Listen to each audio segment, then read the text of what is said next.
Good morning, good afternoon, good evening. जब भी आप इस वीडियो को देख रहे हैं, मेरा नाम है सचिन यादव, मैं आपका मैथ टीचर। आज आप लोगों के लिए लेकर आया हूँ क्लास 8th की एनसीईआरटी की बुक का ये चैप्टर 15 इंट्रोडक्शन टू ग्राफ्स, और इसकी एक्सरसाइज 15.1 आज हम करने वाले हैं स्टूडेंट।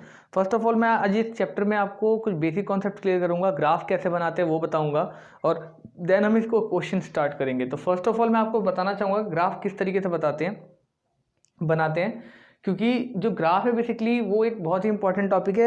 आगे 12th तक अगर आप मैथ लेते हैं तो ये आपके साथ रहने वाला है। तो ग्राफ बनाना और उसको समझना काफ़ी इंपॉर्टेंट कॉन्सेप्ट है।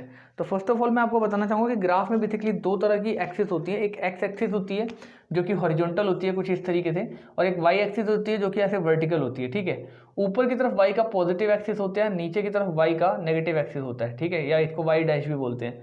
सिमिलरली एक्स का नेगेटिव या एक्स एक्सिस इस तरफ को होता है लेफ्ट को, और राइट साइड में एक्स का पॉजिटिव एक्सिस होता है। जितनी दूरी पर यहाँ पर एक पॉइंट होता है, ओरिजिन बोलते हैं जिसको, जहाँ से शुरुआत होती है, 0 0 होता है ये दोनों, एक्स और वाई दोनों का। हमेशा कोऑर्डिनेट में एक्स वाला पहले आता है और वाई वाला बाद में आता है। यानी कोई भी पॉइंट अगर आएगा तो उसमें एक्स पहला होता है, बाद में वाई का पॉइंट लिखा जाता है। इस तरीके से किसी भी पॉइंट को डिनोट करने के लिए, दिखाने के लिए इसको कोऑर्डिनेट बोलते हैं।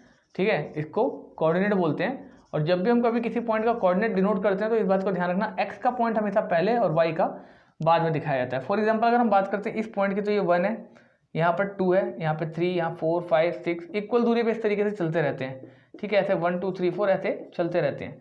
इसी तरीके से जितनी दूरी पे इधर राइट साइड में एक्स है, वाई मतलब एक्स एक्सिस का पॉइंट है 1, इतनी दूरी पे यहाँ पे -1 है, जितनी दूरी पे यहाँ पे -2 -3 ऐसे पॉइंट चलते रहेंगे, -4, इस तरीके से बहुत सारे पॉइंट चलते रहेंगे। ठीक है, जितनी दूरी पे इधर पॉजिटिव उतनी दूरी पे यहाँ पे नेगेटिव पॉइंट चलते रहेंगे। तो इस तरीके से आपका वाई का पॉजिटिव इधर को तरफ होता है 1 2 3 ऐसे करके, ठीक है, 4 करके। उसी तरीके से यहाँ पे नेगेटिव पॉइंट होगा -1 -2 वाई का, -3 वाई का, ऐसे चलते रहेंगे। तो मान लीजिए अगर हमें कोई पॉइंट दिखाना है कि x का 1 और y का 2, तो x का 1 यहाँ पर है और y का 2 ये है, तो यहाँ से इस तरीके से पॉइंट आएगा और x का यहाँ से इस तरीके से पॉइंट आएगा, इस जगह पे वो पॉइंट दिखाएगा। और उसको लिखेंगे कैसे, x का 1 है तो ऐसे और y का 2 है तो ऐसे। यानी कहने का मतलब ये है कि x का पॉइंट हमेशा पहले और y का हमेशा बाद में लिखते हैं। इस तरीके से किसी भी पॉइंट को हम डिनोट करते हैं। ठीक है, मान लीजिए यहाँ पर y का 10 है, ठीक है, ध्यान दीजिएगा, इधर y का 10 और हमें यहाँ x का 5 दिखाना है या x का भी 10 दिखाना है। तो इस तरीके से हम आएंगे, ये 7 है मान लो, तो ये हो जाएगा x का 7 y का 10, इस तरीके से दिखाएंगे। परपेंडिकुलर डिस्टेंस लेते हैं और यहाँ ये लाइन को ड्रॉ नहीं करते, बस इस पॉइंट को दिखाने के लिए मैं आपको डॉटेड लाइन से दिखा रहा हूँ कि यहाँ पे ये पॉइंट बनेगा, इसका परपेंडिकुलर डिस्टेंस और इसका परपेंडिकुलर डिस्टेंस, तो यहाँ पे y का पॉइंट वो बनेगा। आई होप आपको समझ में आ रहा होगा ग्राफ कैसे बनता है। बाकी जो भी चीज़ें हैं ग्राफ में वो हम बनाएंगे और आगे क्वेश्चन करेंगे तो हमें क्लियर हो जाएगा। ठीक है, एक्स एक्सिस और वाई एक्सिस दो होते हैं। हॉरिजॉन्टल हो जो होती है वो एक्स एक्सिस होती है, वर्टिकल आपका वाई एक्सिस, ऊपर वाई पॉजिटिव होती है, राइट साइड में एक्स पॉजिटिव होता है। और एक और चीज़, यहाँ पे क्वाड्रेंट बनते हैं। ठीक है, तो ये फर्स्ट क्वाड्रेंट होता है, ये सेकेंड क्वाड्रेंट होता है, ये थर्ड क्वाड्रेंट होता है और ये फोर्थ क्वाड्रेंट होता है। तो इसमें जो पहला वाला क्वाड्रेंट होता है, इसमें एक्स के दोनों एक्सिस एक्स और वाई के पॉजिटिव होते हैं। लाइक इधर से एक्स पॉजिटिव होता है, इधर से वाई पॉजिटिव, तो दोनों ही पॉजिटिव होते हैं, प्लस प्लस वाले होते हैं। देखो 7 भी पॉजिटिव और 10 भी पॉजिटिव है।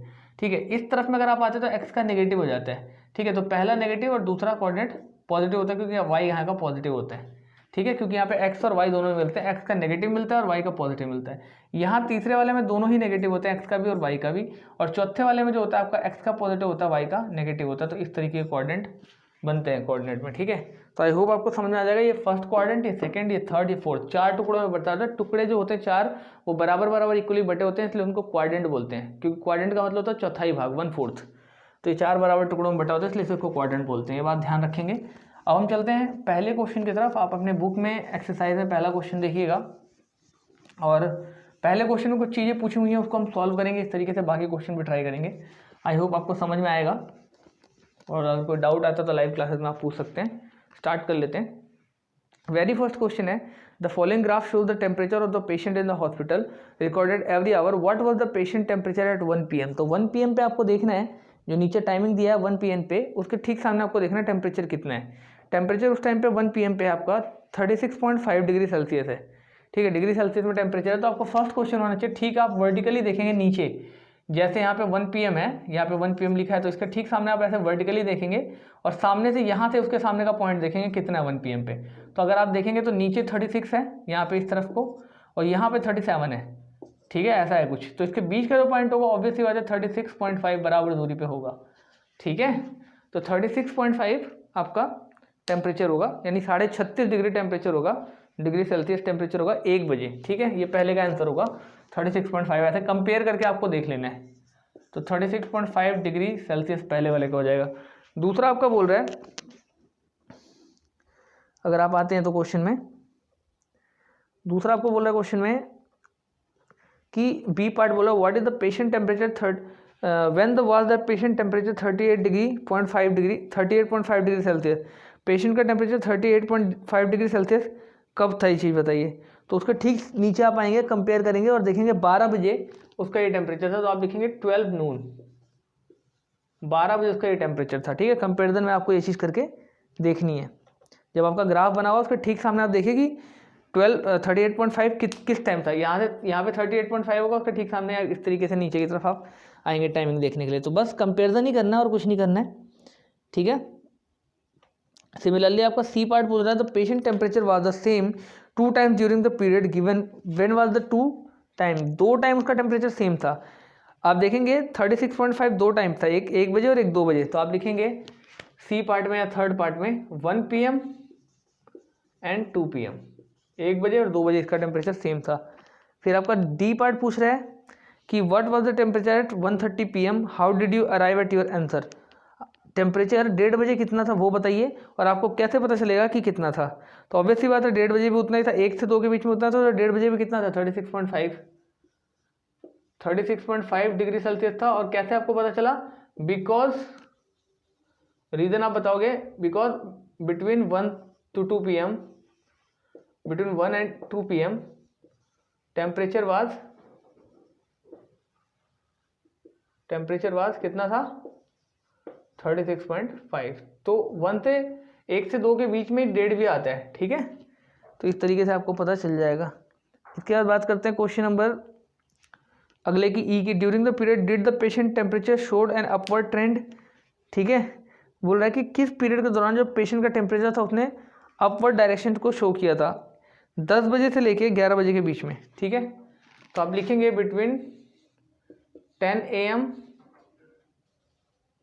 to 11 AM, सुबह के 10 से 11 बजे के बीच में जो पेशेंट का टेम्परेचर था उसने एक अपवर्ड डायरेक्शन शो किया। तो आई होप आपको समझ में आ गया होगा। बस कुछ नहीं करना है, ग्राफ्स को देखना है और आंसर करना है। ठीक है, सेकंड वाला आप इसी तरीके से ट्राई करेंगे। ठीक है, थर्ड वाला मैं अब आपको बताने वाला हूँ।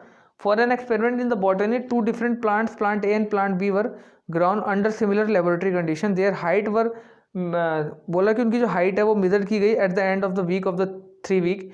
The result are shown by the following graph. इस ग्राफ के द्वारा उनका रिजल्ट शो किया जा रहा है। ठीक है, बोल रहा है पहला, how high was plant A after 2 weeks, 2 हफ्ते के बाद जो पहला प्लांट है वो कितना हाई गया, और 3 हफ्ते के बाद पहला प्लांट कितना गया। ठीक है, इसी तरीके से बस आपको ग्राफ देखने हैं और आंसर बताने हैं। तो प्लांट ए और प्लांट बी आप देखेंगे, प्लांट ए जो था पहले वीक के बाद कितना गया।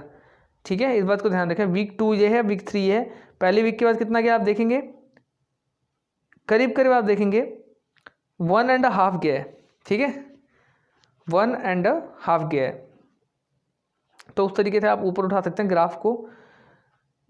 और 3 वीक के बाद कितना गया है वो आप देखिए, 1 हफ्ते के बाद बोला है और फिर 3 हफ्ते के बाद बोला है अराउंड 3 हफ्ते के बाद प्लांट ए की जो हाइट थी वो सामने हॉरिजॉन्टली कंपेयर अगर आप करते हैं तो 7 अराउंड 7 मीटर के आसपास, या मीटर में हाइट या सेंटीमीटर में 7 सेंटीमीटर गया है। तो उसके अकॉर्डिंग आप बता देंगे 2 हफ्ते के बाद कितना गया है।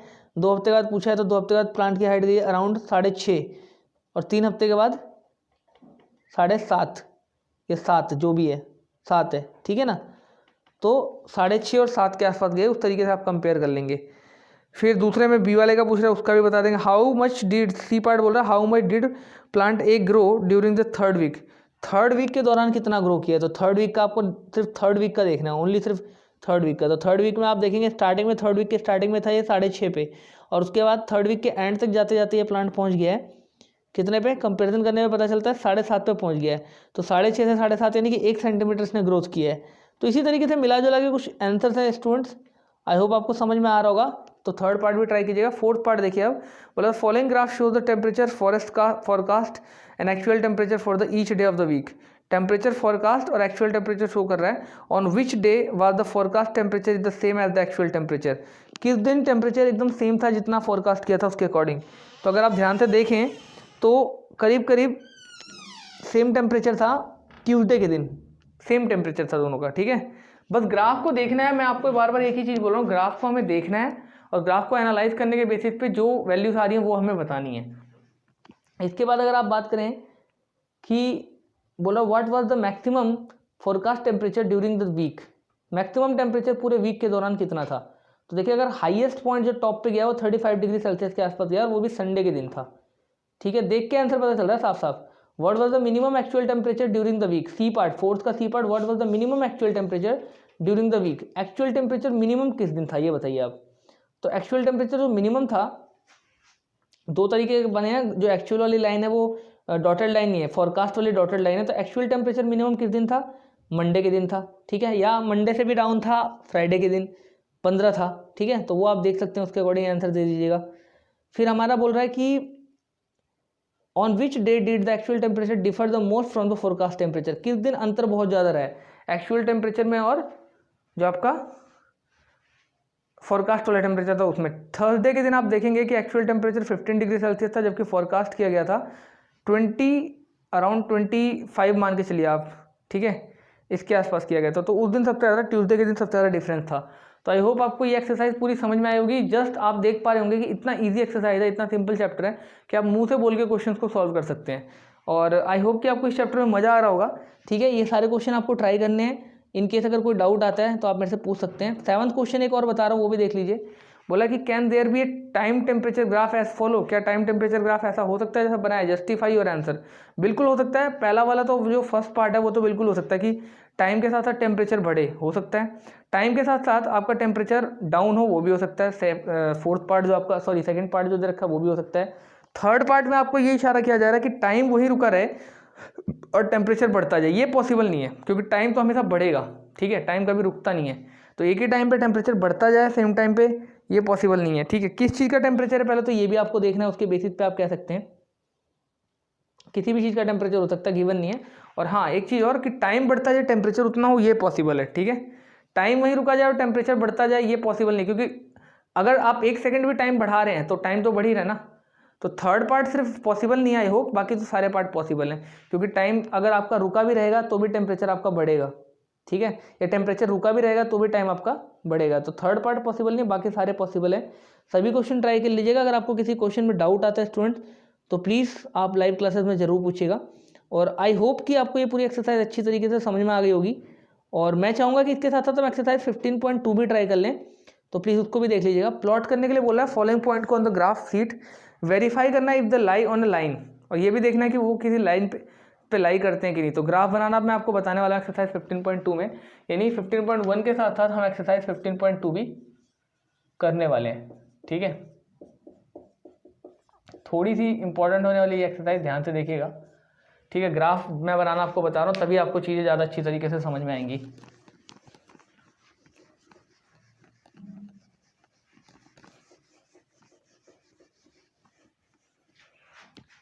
देखिए फॉलोइंग पॉइंट को प्लॉट करें, एक मैं बता देता हूँ, बाकी आप ट्राई कर लीजिएगा। और ज़्यादा क्वेश्चन है नहीं, 4 ही एक्सरसाइज में, मतलब 4 ही क्वेश्चन है इस पूरे एक्सरसाइज 15.2 में। तो फर्स्ट का मैं ए पार्ट आपको बता देता हूँ। देखिए ग्राफ पेपर है और हमें इस तरीके से ड्रॉ करना पड़ेगा। मैं यहाँ 1 ले लेता हूँ, ये 2 है, ये 3 4 5, ठीक है, इस तरीके से ले लीजिए। इधर की तरफ भी थोड़ा बड़ा पॉइंट लेना पड़ेगा हमें, तो मैं ले लेता हूँ सीधा सीधा, ठीक है, ऐसा कुछ। यहाँ पर आ जाएगा आपका पॉइंट 0 0, ठीक है। इधर आ जाएगा आपका 1,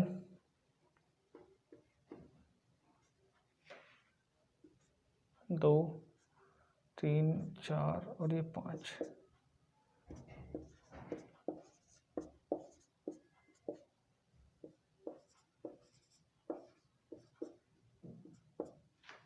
ठीक है।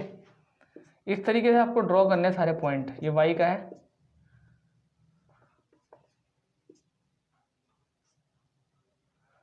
यहाँ 1 आ जाएगा, 2 3 4 5 6, नीचे भी इसी तरीके से -1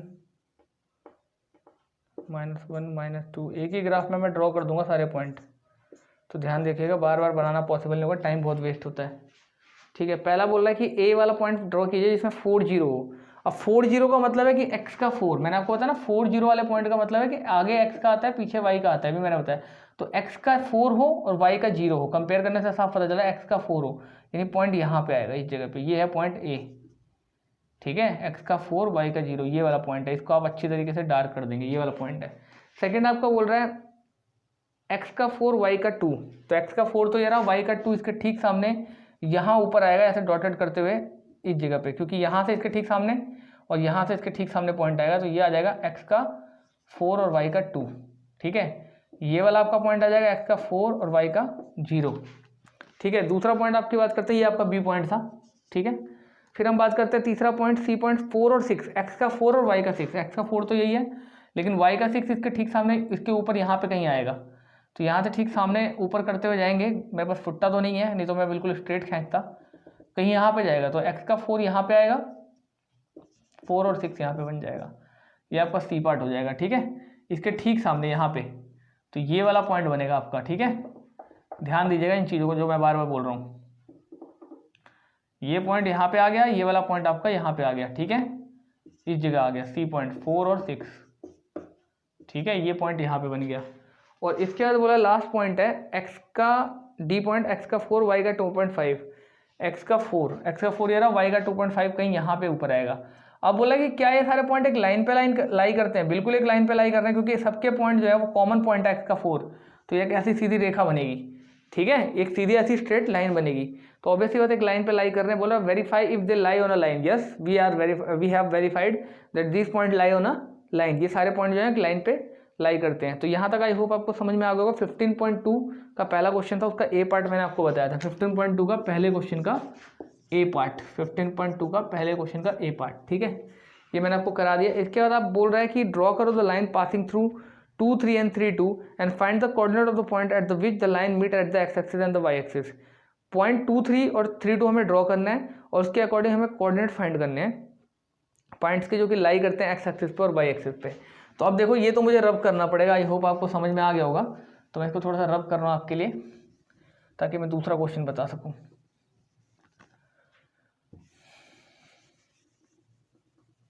देखो x का बोला है कितना है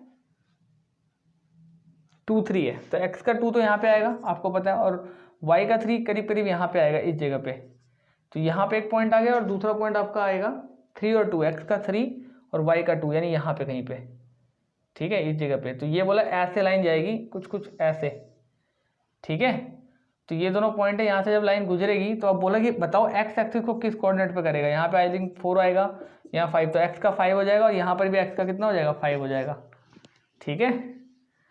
तो y का 5 हो जाएगा, ये पॉइंट x और y एक्सिस को 0 और 5 मतलब 5 5 पे काटेगी, यहाँ x का 5 आ जाएगा, y का 0 आ जाएगा। दोनों ही केस में यहाँ x 0 होता है पॉइंट और यहाँ पे y 0 y होता है, तो ऑब्वियसली मतलब y का भी 5 नंबर पॉइंट आ गया और x का भी कितना आ गया 5 आ गया। x एक्सिस और y एक्सिस के पॉइंट हमें मिल गए, और बाकी ये जो पॉइंट है ये तो आपको पता है, ये 2 और 3 और ये 3 और 2, ये a पॉइंट मान लो, ये b पॉइंट मान लो, बना दिया। इस तरीके से लाइन बनाना है ग्राफ, ठीक है। थर्ड आप खुद ट्राई करेंगे। फोर्थ देख लो, बोला स्टेट द ट्रू और फॉल्स, करेक्ट बताना है, करेक्ट दैट आर फॉल्स, जो गलत है उनको सही करो। एक पहला पॉइंट बोल रहा है फोर्थ का, फोर्थ क्वेश्चन बता रहा हूँ, अभी इतना टाइम नहीं है, फटाफट देख लो। और ये वाला जो क्वेश्चन था ये सेकंड क्वेश्चन था, इसको भी ध्यान रखना। फोर्थ क्वेश्चन बता रहा हूँ मैं। फोर्थ बोला स्टेट वेदर ट्रू और फॉल्स, करेक्ट करना है दैट आर फॉल्स, जो गलत है। एक point whose x coordinate is 0 and y coordinate is non zero will lie on the y axis.